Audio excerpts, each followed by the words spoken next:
तर नगरपंचायतीत उज्ज्वला थिटेंचा अर्ज बाद झाल्यानंतर राजन पाटील यांच्या मुलांना जल्लोष केला होता. आमच्या नादाला लागायचं नाही असा इशारा त्यांनी अजित पवारांना दिला होता. यावर आता बाळराजे पाटलांनीही स्पष्टीकरण दिलंय.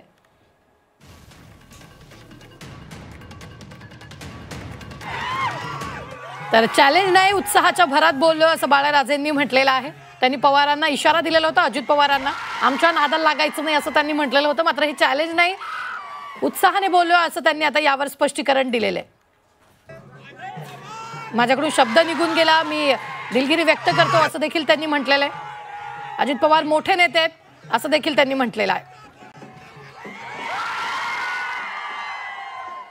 चॅलेंज वगैरे असं काही नव्हतं.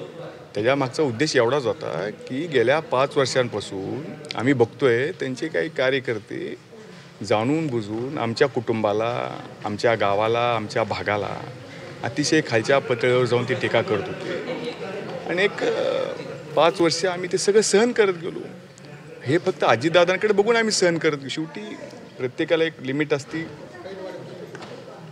आणि आज तर त्यांनी आमची नगरपंचायत लावण्यापर्यंत त्यांची त्या ठिकाणी प्रयत्न होता, परंतु तो निसर्गाने सुद्धा तो हाणून पाडला आणि आमची नगरपंचायत ही बिनविरोध झाली. त्या उत्साहाच्या भारामध्ये त्याला चॅलेंज वगैरे असं काही नाही, उत्साहाच्या भारामध्ये ते गेलं असेल तोंडातून.